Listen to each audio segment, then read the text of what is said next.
मैं अलका ठाकुर हूं और आप सभी का अलका मेडिकल क्लासेस में स्वागत है। आज हम क्या पढ़ने वाले हैं, जैसा आपको बोर्ड पे दिख रहा है, यहाँ पे लिखा हुआ है टेस्टिक्युलर टॉर्शन। इसको हम उच्चारण कैसे करते हैं, इसको एक साथ करते हैं, टेस्टिक्युलर टॉर्शन। यहाँ पे जो आर होता है वो साइलेंट होता है, तो हम इसको बोलते हैं टेस्टिक्युलर टॉर्शन।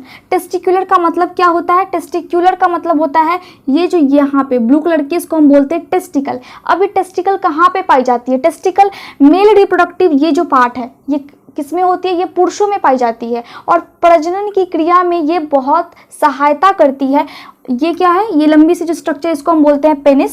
ये जो थैली जैसी स्ट्रक्चर है जो नीचे की तरफ झुकी हुई है, इसको हम बोलते हैं स्क्रोटम। इसके बाद इसमें ये जो ब्लू कलर की है, इसको हम बोलते हैं टेस्टिकल। ठीक है, टेस्टिकल या फिर टेस्टिस। अब स्क्रोटम कैसी होती है, अगर हम सामने से इसकी डायग्राम बनाएंगे तो स्क्रोटम कुछ इस टाइप की होगी और उसमें दो टेस्टिकल पाई जाती है, लेकिन ये साइड से है, मतलब ये डायग्राम का लेटरल व्यू है, तो इसको हम बोलेंगे टेस्टिकल। और ऊपर में ये इस टाइप की जो स्ट्रक्चर है मुड़ी हुई सी, इसको हम बोलेंगे एपिडिडाइमिस। स्पेलिंग क्या होती है एपिडिडाइमिस की? AEPI, epididymis. EPIDIDYMIS, ये जो ऊपर वाली स्ट्रक्चर, इसको हम बोलते हैं एपिडिडाइमिस। उसके बाद ये वाली जो ऊपर स्ट्रक्चर जा रही है, इसको हम बोलते हैं स्पर्मेटिक कॉर्ड। अब इस स्पर्मेटिक कॉर्ड में क्या होता है, इस स्पर्मेटिक कॉर्ड में ब्लड वेसल्स होती है। ब्लड वेसल्स का मतलब है वैसी tube like structure. Tube like मतलब लंबी सी एक पाइप लाइक बनावट होती है जिसमें से खून आता है। यहाँ पे ब्लड सप्लाई होता है, बॉडी के सभी पार्ट्स को ब्लड सप्लाई होता है, तो यहाँ भी ब्लड आता है। किसके माध्यम से? ये जो लंबी सी स्ट्रक्चर है इसके अंदर होती है कौन सी? ब्लड की नलिका, खून की नली। उसके अलावा इसके अंदर फिर ऊपर से वैस डिफरेंस होता है। तो इन सभी के स्ट्रक्चर को मैंने डिटेल से आपको बता दिया है मेल रिप्रोडक्टिव सिस्टम वाले चैप्टर में, लेक्चर में। लेकिन इस लेक्चर में हम सिर्फ क्या बात करेंगे, इस लेक्चर में हम बात कर रहे हैं टेस्टिक्युलर टॉर्शन के बारे में। ठीक है, टेस्टिक्युलर टॉर्शन के बारे में। तो यहाँ पे ये है नॉर्मल एनाटॉमी, मतलब किसी पुरुष में अगर इस टाइप की स्ट्रक्चर है तो वो ठीक है, लेकिन यहाँ पे देख रहे हैं कि ये स्क्रोटम सही है, पेनिस भी सही है, लेकिन यहाँ पे एपिडिडाइमिस के ऊपर से ये जो स्पर्मेटिक कॉर्ड है ये मुड़ी हुई है। जब स्पर्मेटिक कॉर्ड मुड़ जाती है, जिसके कारण इसमें जो खून की नली होती है वो यहाँ तक नहीं पहुँच पाती है और खून यहाँ पे नहीं सप्लाई हो पाता है, उस कंडीशन में यहाँ पे ब्लड नहीं आता है, खून यहाँ तक नहीं पहुँच पाता है, जिसके कारण क्या हो जाता है, जिसके कारण डिजीज हो जाती है, जिसके कारण बीमारी हो जाती है, उसको हम बोलते हैं टेस्टिक्युलर टॉर्शन। चलिए, अब टेस्टिक्युलर टॉर्शन क्या है मैंने आपको बता दें कि स्पर्मेटिक कॉर्ड, ये लंबी सी स्ट्रक्चर क्या है, स्पर्मेटिक कॉर्ड, ये मुड़ जाती है जिससे कि ब्लड सप्लाई नहीं हो पाता है। जब ब्लड सप्लाई नहीं हो पाता है तो उस पुरुष को कितना पेन होगा? बहुत ज़्यादा, मतलब सीवियर पेन, मतलब दर्द, बहुत ज़्यादा दर्द होगा। किसमें? टेस्टिकल में। ये जो ब्लू कलर की स्ट्रक्चर है दोनों में, इसको हम बोलते हैं टेस्टिकल। लेकिन ये वाली नॉर्मल है और इसमें डिजीज है। कौन सी डिजीज? Testicular torsion. ठीक है, इसके बाद हम देखते हैं कि ये बहुत रेयर डिजीज है, मतलब बहुत कम लोगों को होती है, बहुत कम पुरुष को होती है, लेकिन जब भी ये होती है तब बहुत गंभीर इसकी स्थिति बन जाती है, जिसमें क्या करना पड़ता है, जिसमें हमको सर्जरी ही करना पड़ता है। और ये वाली जो कंडीशन है, ये वाली जो स्थिति है, इसमें बहुत ज़्यादा दर्द महसूस होता है और ब्लड नहीं मिल पाता है। किसको? टेस्टिकल को ब्लड नहीं मिल पाता है। क्यों? क्योंकि ये जो स्पर्मेटिक कॉर्ड है वो मुड़ चुकी है, वो मुड़ गई है, जिससे खून की जो नली है वो यहाँ तक नहीं पहुँच रही है और टेस्टिकल को ब्लड नहीं मिल पा रहा है, जिसके कारण क्या हो जाता है? Testicle strangulation. टेस्टिकल स्ट्रैंगुलेशन का मतलब है टेस्टिकल को सही से ब्लड नहीं मिल पा रहा है, सही से ब्लड इसको सप्लाई नहीं हो पा रही है। टेस्टिक्युलर टॉर्शन मतलब ये जो स्पर्मेटिक कॉर्ड है, ये जो लंबी सी स्ट्रक्चर है, इसको मैंने आपको क्या बताया है, क्या बोलना है? Spermatic cord. ये स्पर्मेटिक कॉर्ड होती है जिसके अंदर खून की नली होती है, जिसमें से ब्लड यहाँ तक पहुँचती है। ठीक है, तो ये जो स्पर्मेटिक कॉर्ड है ये घूम जाती है, यानी कि ये मुड़ जाती है। जब ये मुड़ जाती है तो पेशेंट को बहुत ज़्यादा दर्द होता है। तो ये किस कारण से मुड़ जाती है, अब हम ये कारण देखेंगे और कौन कौन से ऐसे सिचुएशंस होते हैं, कौन कौन सी ऐसी स्थितियां होती है जिनकी वजह से ऐसी हालत हो जाती है किसी भी व्यक्ति की। ये वाला जो पार्ट है यानी कि स्पर्मेटिक कॉर्ड मुड़ जाती है, तो सबसे पहले हम क्या देखेंगे? कारण। किस कारण की वजह से ऐसा हो रहा है किसी व्यक्ति में, किसी व्यक्ति के स्पर्मेटिक कॉर्ड में। अब स्पर्मेटिक कॉर्ड कहाँ उपस्थित है? ये स्क्रोटम है, ऊपर टेस्टिकल है, टेस्टिकल के ऊपर क्या होती है ये वाली एपिडर्डाइमिस, और उसके ऊपर क्या होती है स्पर्मेटिक कॉर्ड, और वही स्पर्मेटिक कॉर्ड मुड़ जाती है जिससे कि ब्लड का सप्लाई यहाँ तक नहीं पहुंच पाता है। तो क्या कारण है, पहला क्या है बेल क्लैपर डिफॉर्मिटी, ठीक है। डिफॉर्मिटी का क्या मतलब है, डिफॉर्मिटी का मतलब होता है किसी बीमारी की वजह से, जैसे अगर मेरे पास ये हाथ है, ठीक है, आपको दिख रहा होगा ये हाथ है, और किसी बीमारी की वजह से मेरी 3 फिंगर यानी कि तीनों उंगली गायब हो जाए तो हम उसको क्या कहते हैं डिफॉर्मिटी, मतलब जो स्ट्रक्चर जो बनावट शरीर की है उसमें कमी होना, उसको क्या कहते हैं, उसको हम कहते हैं डिफॉर्मिटी, ठीक है। अब बेल का मतलब होता है घंटी और क्लैपर का मतलब क्या होता है, ठीक है। आप जब मंदिर में जाते हैं तो इस टाइप की घंटी होती है, ठीक है, और घंटी के नीचे छोटी सी एक होती है जिसको हम ऐसे हाथ करके मारते हैं और फिर घंटी बजती है, तो जो छोटी सी होती है लटकी हुई सी, ठीक है, उसको हम बोलते हैं क्लैपर। इसका मतलब है कि घंटी वो जो छोटी सी है वो लटकते रहती है, किसमें, ये जो बड़ा सा है, ठीक है, बड़ा सा है, इसमें छोटी सी है जिसको हम इस तरह मारते हैं तो आवाज होती है जब हम मंदिर में जाते हैं तब, ठीक है, तो हम उसको बोलते हैं बेल, मतलब ये बड़ा वाला पोर्शन, ठीक है, और ये छोटी वाली यहाँ पे होती है उसको हम बोलते हैं क्लैपर, डिफॉर्मिटी। अब इसका क्या मतलब है कि घंटी कैसी है, बीच में क्लैपर घूम रही है, लटकती हुई है, और ये ऊपर से घंटी है, तो यहाँ पे क्या मतलब है इसका, यानी कि बेल क्लैपर डिफॉर्मिटी का क्या मतलब है। मैंने आपको बता दिया कि डिफॉर्मिटी का मतलब होता है शरीर की अगर बनावट है और उसमें कुछ कमी है, मतलब जैसी उसकी बनावट होनी चाहिए वैसी अगर नहीं है तो हम उसको बोलते हैं डिफॉर्मिटी। अब क्या होता है किसी पुरुष में, यानी कि लगभग 12% ऐसे पुरुष होते हैं, 100 में से 12% ऐसे होते हैं जिसमें ये जो स्क्रोटम है, जो नॉर्मल कैसी होती है, आगे से स्क्रोटम अगर देखें तो इस तरह होती है और टेस्टिकल कुछ इस तरह दिखती है, ठीक है, 2 टेस्टिकल होती है स्क्रोटम में, ये आपको याद रखना है। टेस्टिकल की संख्या कितनी है, 2 होती है, क्योंकि एग्जाम्स में पूछे जाएंगे, ठीक है, तो आपको संख्या याद रखनी है प्लस उसका जो डायग्राम है वो आपको याद रखना है, तभी आपको समझ में आएंगे। ये क्या है, ये है स्क्रोटम और ये बीच में है टेस्टिकल।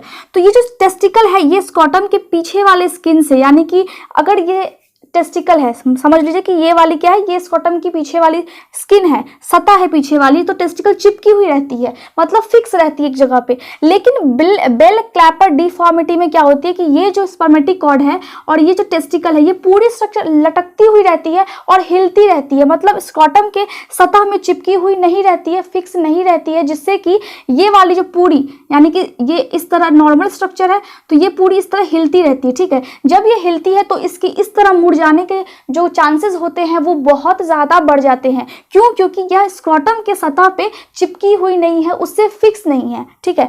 तो हम उसको बोलते हैं बेल क्लैपर डिफॉर्मिटी, क्योंकि घंटा के तरह जो घंटी होती है वो इस तरह ऐसे से हिलती रहती है, ठीक है। ये वाली जो स्ट्रक्चर है वो ऐसे से हिलती रहती है, और जब वो पुरुष को चोट लगेगा या फिर जब उसको यहाँ पे बहुत टाइम तक अगर वो पैदल चल लेगा तो क्या हो सकता है, या फिर वो गिर जाएगा तो क्या हो सकता है कि ये जो स्पर्मेटिक कॉर्ड है इसमें इस तरह की, यानी कि उसके मुड़ने के चांसेस बहुत ज़्यादा बन जाते हैं, बहुत ज़्यादा बढ़ जाते हैं। तो ये लगभग 12% लोगों में होता है। 12% किसमें? पुरुषों में होगा, क्योंकि पुरुष में ही तो स्पर्मेटिक कॉर्ड पाए जाते हैं और पुरुष में ही टेस्टिकल पाए जाते हैं। ये फीमेल में नहीं पाई जाती है, मतलब स्त्रियों में नहीं पाई जाती है, ठीक है। अब रिस्क फैक्टर मतलब कौन कौन सी ऐसी स्थिति है जिसकी वजह से ये जो स्पर्मेटिक कॉर्ड है उसके मुड़ने के चांसेस बहुत ज़्यादा बढ़ जाते हैं। पहला क्या है? इंजरी। अगर किसी पुरुष को चोट लग जाती है, ठीक है, यहाँ पे समझिए कि अगर किसी पुरुष को ये वाली जो है बेल क्लैपर डिफॉर्मिटी है, मतलब ये वाली सतह से, किसकी सतह से? स्क्रोटम की सतह से अगर ये चिपकी हुई नहीं है तो अगर उसको चोट लगती है तो ये स्पर्मेटिक कॉर्ड के मुड़ने के जो चांसेस है वो बहुत ही ज्यादा बढ़ जाएंगे। दूसरा क्या है? Dead tissue in the testicle.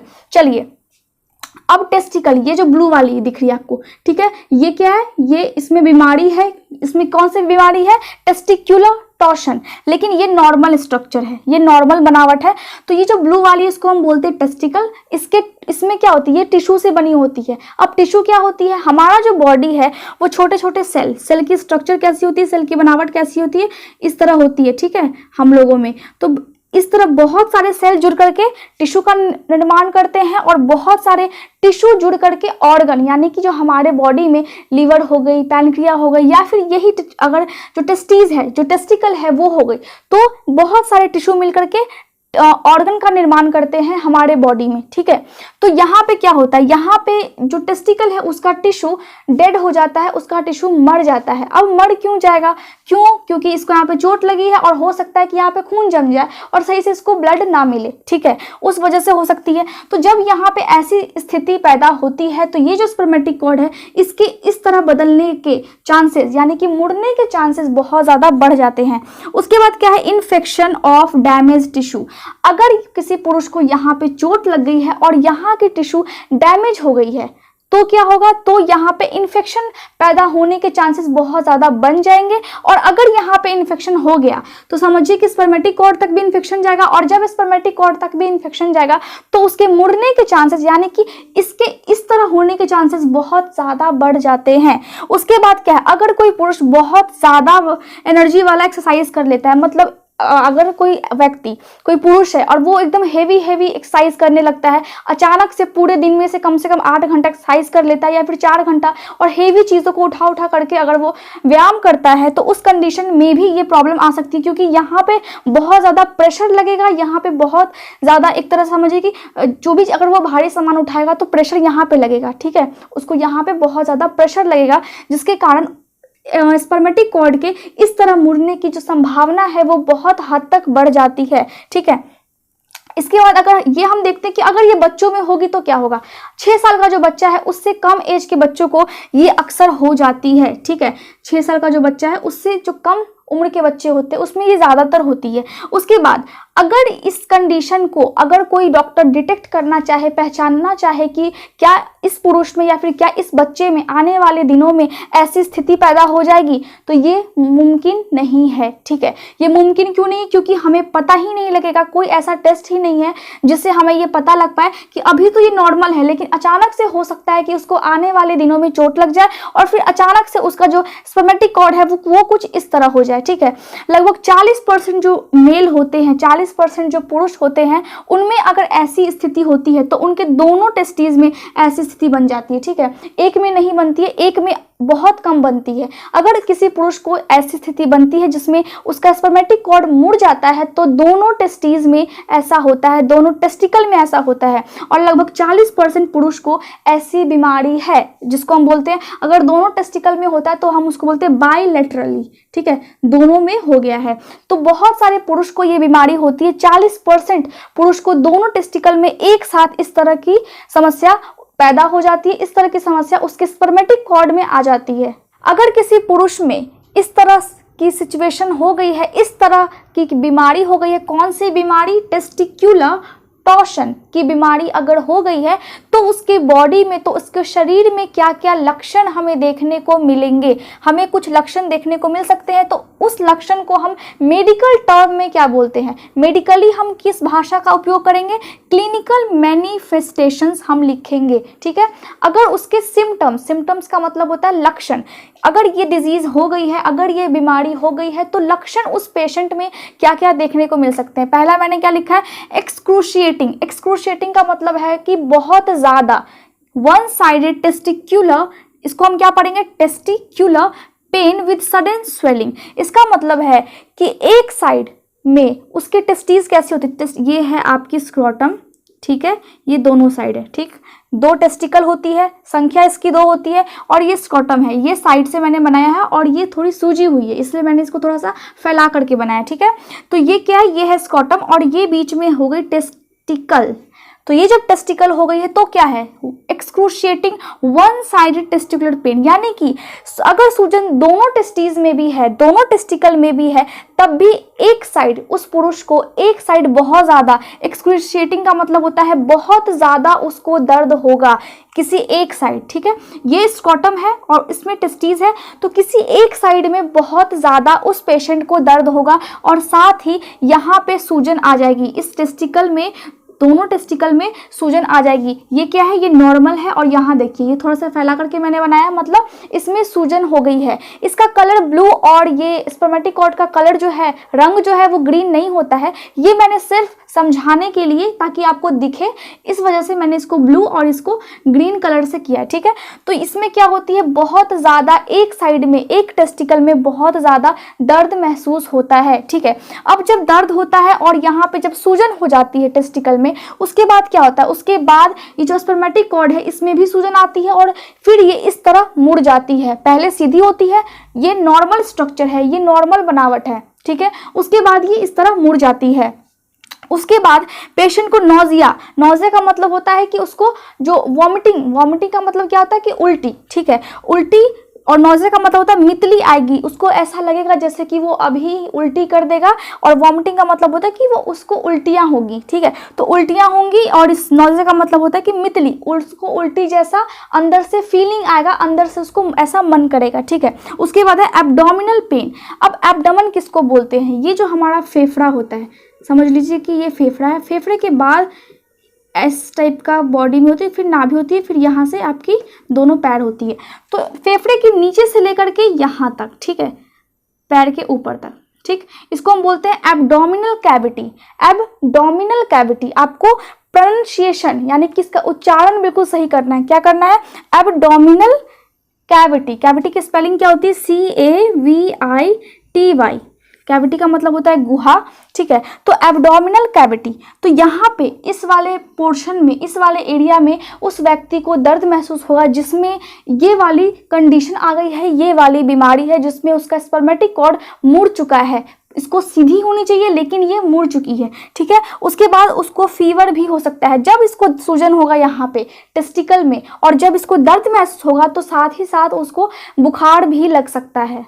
इसके अलावा और कौन कौन से लक्षण देखे जा सकते हैं टेस्टिकुलर टॉर्शन की कंडीशन में। टेस्टिकुलर टॉर्शन जब हो जाता है तो इसके अलावा, मतलब अभी मैंने जो सिम्टम्स बताए हैं उसके अलावा और कौन कौन से लक्षण देखने को मिलते हैं। पहला क्या है, hardened testicle and testicle lump. मतलब ये जो टेस्टिकल है ये स्क्रॉटम के अंदर होती है और ये हार्ड हो जाती है, मतलब कठोर हो जाती है। अगर कोई पुरुष इसको टच करके, यानी कि ऊपर से, स्क्रॉटम के ऊपर से ही अगर वो टच करके स्किन को देखेगा तो उसको फील होगा कि उसमें प्रेजेंट जो स्क्रॉटम में उपस्थित जो टेस्टिकल है वो हार्ड हो गई है, वो पहले से ज़्यादा कठोर हो गई है, उसको ये महसूस होगा। ठीक है, उसके बाद टेस्टिकल लंप। लंप का मतलब होता है इसमें क्या, गांठ बन जाएगा। ये जो टेस्टिकल है जो ब्लू कलर की आपको दिख रही है, नीली कलर की, उसमें गांठ बन जाएगी। इसके बाद है कि ये स्क्रॉटम में रेडनेस आ जाएगी। मतलब ये जो स्क्रॉटम है, ठीक है, ये जो स्क्रॉटम है इसमें सूजन भी आएगी और साथ साथ ये लाल भी हो जाएगा, इसमें एक तरह से रेडनेस आ जाएगी। ठीक है, रेड कलर का हो जाएगा सूज करके, इसमें सूजन के साथ साथ ये लाल हो जाएगी। ठीक है, उसके बाद है लाइट हेडनेस। लाइट हेडनेस का मतलब है कि उस पुरुष को जिसमें ये कंडीशन है, जिसको ये बीमारी है, उसको बार बार चक्कर आएगा। ठीक है, ब्लड इन सीमेन, मतलब अगर वह पुरुष जिसमें ये वाली प्रॉब्लम है, अब कौन सी प्रॉब्लम है, टेस्टिकुलर टॉर्शन, आप उच्चारण पे ध्यान दें, टेस्टिकुलर टॉर्शन की अगर प्रॉब्लम है जिसमें स्पर्मेटिक कॉर्ड इस तरह मुड़ गई है और यहाँ पे टेस्टिकल में ब्लड की सप्लाई नहीं हो पा रही, यहाँ पे खून की जो नली है वो मुड़ गई है, क्योंकि इसी स्पर्मेटिक कॉर्ड में खून की नली होती है और वो मुड़ जाती है जिससे यहाँ तक खून नहीं पहुँच पाता है। और हमारे बॉडी में सभी चीज़ों को ब्लड की ज़रूरत होती है, सभी चीज़ों को ब्लड मिलनी चाहिए, तभी वो अपना काम अच्छे से कर पाते हैं। तो इस कंडीशन में क्या होता है कि जब ये मुड़ जाती है, जब ये खून की नली ही मुड़ जाती है, तो एक तरह से इसको ब्लड नहीं मिल पाता है, इस तक खून नहीं पहुंच पाती है। और जब यहाँ पे खून नहीं पहुंच पाती है तो क्या होता है, तो हो सकता है कि जब वह व्यक्ति सेक्स करेगा किसी महिला के साथ, ठीक है, तो उसके सीमेन, यानी कि जो सेक्स करने के दौरान एक पुरुष के पेनिस में से, ठीक है, इस पेनिस यहाँ से, इस पेनिस में से ये यूरेथ्रा होती है जिसमें से यूरिन निकलता है, ठीक है, और इसमें से सीमेन निकलता है, मतलब एक वाइट कलर की होती है जो कि सेक्स करने के थोड़े टाइम के बाद पेनिस से निकलती है। वो जब निकलेगी तो उसमें खून भी आ सकता है उस पुरुष को जिसमें ये प्रॉब्लम है, ये बीमारी है, टेस्टिकुलर टॉर्शन की कंडीशन है। ठीक है, उसके बाद उसको बहुत ज़्यादा पसीना आएगा, पसीने को इंग्लिश में क्या बोलते हैं, स्वेटिंग। ठीक है, उसके बाद उसकी जो पल्स है, पल्स का मतलब होता है नाड़ी, ठीक है, नाड़ी ये वाली नाड़ी नहीं, स्त्री वाली नाड़ी नहीं, ये वाली, ठीक है, यहाँ पे हम पल्स चेक करते हैं तो वो भी बढ़ जाएगी, ठीक है, पल्स रेट भी उसकी इंक्रीज हो जाएगी, मतलब बढ़ जाएगी, और उसको बहुत ज़्यादा पसीना आएगा। पसीना को इंग्लिश में क्या बोलेंगे? स्वेट। तो उसको स्वेटिंग का मतलब है कि बहुत ज़्यादा उसको पसीना आएगा और उसकी जो पल्स रेट है वो भी बहुत ज़्यादा बढ़ जाएगी। उसके बाद अगर ये कंडीशन किसी पुरुष को होती है तो 30 वर्ष तक जो पुरुष होते हैं उसमें ये ज़्यादा होती है, मतलब ज़्यादा उम्र के जो पुरुष होते हैं उसमें कम देखने को मिलती है ऐसी कंडीशन, लेकिन 30 वर्ष तक ज़्यादा होती है। और सबसे ज़्यादा किस वर्ष के लोगों को होती है, किस वर्ष के पुरुष को होती है? 12 से जो बच्चे होते हैं 18 वर्ष तक, उनमें ये जो समस्या है ये काफ़ी ज़्यादा देखने को मिलती है, ठीक है। इसके अलावा ये समस्या जब बच्चा जन्म लेता है उस समय जस्ट जन्मे हुए यानी कि तुरंत जन्मे हुए बच्चे में भी ये वाली समस्या हो सकती है, लेकिन अधिकतर 12 से 18 उम्र के जो बच्चे होते हैं, जो पुरुष होते हैं, जो मेल होते हैं, उनमें ये समस्या बहुत ज़्यादा होती है। और 30 वर्ष तक के जो पुरुष है उसमें भी ये समस्या बहुत ज़्यादा होती है, लेकिन जैसे जैसे उम्र इनका बीतता है वैसे वैसे ये वाली समस्या कम होती जाती है और ये न्यू बॉर्न मतलब जस्ट जन्मे हुए बच्चे में भी हो सकती है। तो इन सभी बातों को, इन सभी डेटा को आपको याद रखनी है ताकि आप एग्जामिनेशन में अच्छे से मार्क्स ले पाएं। अगर किसी व्यक्ति को टेस्टिकुलर टॉर्जन अगर हो गई है, मतलब यहाँ पे जो स्पर्मेटिक कॉर्ड है ये मुड़ चुकी है, तो डॉक्टर कौन कौन से टेस्ट करने के लिए बोलते हैं उस पेशेंट को क्या करने को बोलते हैं, ठीक है। सबसे पहले डॉक्टर क्या करते हैं? डॉक्टर उस पेशेंट का फिजिकल एग्जामिनेशन करते हैं, मतलब फिजिकल एग्जाम, मतलब ऊपर से इस वाले पार्ट को देखते हैं कि ये नॉर्मल है, ठीक है। और जब ऐसी कंडीशन होगी तो ऊपर से मैंने आपको क्या बताया, क्या लक्षण देखने को मिलता है? यहाँ पे सूजन हो जाती है, टेस्टिकल हार्ड हो जाता है और ये थोड़ी सी एक तरह से यहाँ पे गांठ भी बन जाती है। तो टच करके वो देखते हैं कि क्या यहाँ स्क्रोटम जो है उसका जो स्किन है, उसकी जो सतह है, क्या वो रेड हो रखी है, लाल हो रखी है, क्या वहाँ पे सूजन है या फिर नहीं है। और अगर डॉक्टर इसको टच करते हैं, इसको स्पर्श करते हैं, तो क्या उस पेशेंट को दर्द महसूस होता है या फिर नहीं। अगर उस पेशेंट को दर्द महसूस होता है तो थोड़ा सा एक तरह से कह लीजिए कि डाउट हो जाता है, शंका हो जाती है डॉक्टर को कि हो सकता है कि यहाँ पे जो स्पर्मेटिक कॉर्ड है वो मुड़ गई हो, ठीक है। उसके बाद क्या है? Urine analysis.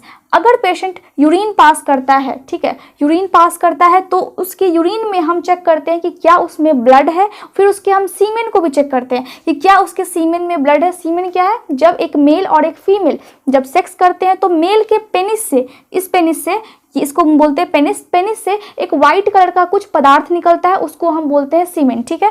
तो उस सीमेन में क्या ब्लड है, क्या खून की मात्रा जो वाइट है उसमें ब्लड की जो लाल ब्लड कैसा होता है? रेड होता है। तो ब्लड की क्या मात्रा है उस सीमेन में?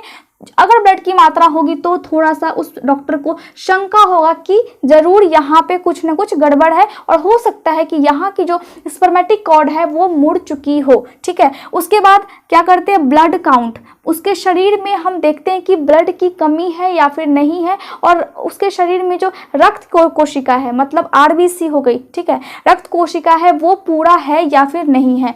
Doppler ultrasound. डॉपलर अल्ट्रासाउंड में हम क्या करते हैं? पहले हम समझ लेते हैं कि अल्ट्रासाउंड क्या होती है। अल्ट्रासाउंड का मतलब होता है अगर हमें इस वाले पार्ट का, इस वाले एरिया का अगर हमें अल्ट्रासाउंड करना है, ठीक है, और हो सकता है कि इनको बीमारी हो, तो अगर हमें अल्ट्रासाउंड करनी है तो हम कैसे करेंगे? हमें एक स्कैन यानी कि आपको पिक्चर देखने को मिलेगी और यहाँ के टिश्यू, ये सभी क्या है? टिश्यू है, टिश्यू से बने हुए हैं ये सभी ऑर्गन।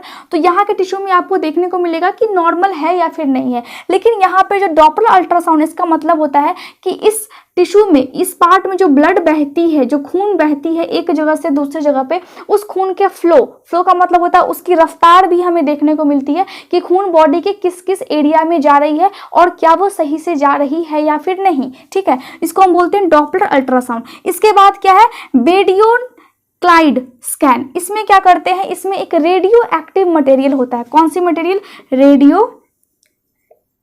रेडियो एक्टिव, ठीक है, रेडियो एक्टिव मटेरियल होता है, रेडियो एक्टिव मटेरियल होता है, और उसको हम पेशेंट के नस में यानी कि वेन्स में दे देते हैं, इंजेक्शन दे देते हैं, और फिर हमें पता लगता है कि उस पेशेंट के बॉडी में जो ब्लड की रफ्तार है और जो नॉर्मल उसकी जो टिश्यू है, यहाँ की जो नॉर्मल स्ट्रक्चर है वो नॉर्मल है या फिर नहीं है, जो शरीर की बनावट है वो फिर नॉर्मल है या फिर नहीं है। एक तरह से स्कैनिंग हम करते हैं, ठीक है, कि यहाँ पे जो ब्लड का फ्लो हो रहा है वो सही से हो रहा है या फिर नहीं है। इस स्कैन में भी हम यही चेक करते हैं। उसके बाद हम देख लेते हैं कि मैनेजमेंट का मतलब होता है, फिर डॉक्टर को अगर पता लग जाता है कि अगर किसी पुरुष में ऐसी संभावना है और वो ये सभी टेस्ट करता है और ये कंफर्म हो जाता है, ये सुनिश्चित कर लेता है कि यहाँ पे जो स्पर्मेटिक कॉर्ड है वो मुड़ चुकी है, तो वो क्या करेगा, उसके इलाज के लिए क्या करेगा। मेनली हम इसमें क्या करते हैं, मेनली हम इसमें सर्जरी करते हैं। और जब ऐसी संभावना होती है या किसी पुरुष को जब ऐसी बीमारी हो जाती है जिसमें स्पर्मेटिक कॉर्ड ऑलरेडी मुड़ चुकी है, तो बहुत ही ज़्यादा ये गंभीर समस्या है और उसका इलाज तुरंत से तुरंत करना चाहिए। तो डॉक्टर क्या करते हैं, डॉक्टर करते हैं इमरजेंसी सिचुएशन हो जाती है, मतलब बहुत ही गंभीर सिचुएशन हो जाती है जिसमें बहुत जल्द ट्रीटमेंट, बहुत जल्द इलाज लेने की ज़रूरत होती है। अगर इसका इलाज नहीं होगा तो हो सकता है कि वो पेशेंट मर भी सकता है, ठीक है, मर जाए। इसमें इमरजेंसी सर्जरी करते हैं, इसका इलाज यही है कि इसमें सर्जरी करके इसको ठीक करते हैं। अब सर्जरी भी कौन सी करते हैं, टेस्टिकल सर्जरी में हम क्या करते हैं, इसमें हम कोशिश करते हैं, यानी कि ये जो टेस्टिकल जो ब्लू वाली, इसमें हम कोशिश करते हैं कि अगर यहाँ तक खून नहीं पहुँच रही है तो शायद इसको सीधा कर दे जिसकी वजह से खून पहुँच जाए, ठीक है। तो हम ये चीज़ करते हैं टेस्टिकल सर्जरी में, उसका टेस्टिकल रिमूवल। अगर हमें लगता है कि यहाँ पे कुछ नहीं हो सकता है, मतलब टेस्टिकल की सर्जरी हम नहीं कर सकते हैं, और अगर यहाँ पे चोट लगी हो पहले से, उसके कारण ये वाली जो सिचुएशन है, ये वाली जो कंडीशन है वो आ गई है, तो उस कंडीशन में हम क्या करते हैं, उस कंडीशन में हम इस टेस्टिकल को ही हटा देते हैं ताकि उस पेशेंट को और ज़्यादा यहाँ पे इन्फेक्शन ना हो पाए। तो मेनली यही समझ में आता है कि अगर ऐसी कंडीशन होती है, अगर ऐसी बीमारी होती है, कौन सी बीमारी, टेस्टिक्युलर टॉर्शन की अगर बीमारी होती है तो इसका एक ही उपाय है, सर्जरी, ठीक है। सर्जरी हम उस व्यक्ति की, सर्जरी हम उस पेशेंट की कर देते हैं ताकि वो पेशेंट की जान बच जाए। मुझे उम्मीद है कि आपको मेरे लेक्चर अच्छे लगते हैं और आज जो भी मैंने बताया, मैंने कोशिश की है कि मैं इसे हिंदी में और ज़्यादा बता पाऊँ और आप सभी लोगों को समझ में आए। तो मैं उम्मीद करती हूँ कि आपको आज का लेक्चर अच्छे से समझ में आया होगा। Thank you so much for watching my video. अगर आपको मेरे लेक्चर्स अच्छे लगते हैं तो आप इसे लाइक, शेयर और सब्सक्राइब ज़रूर करें। इसके अलावा आप मेरे टेलीग्राम चैनल को भी ज्वाइन कर सकते हैं नोट्स के लिए, मैं वहाँ पे नोट्स प्रोवाइड करती हूँ। Thank you so much.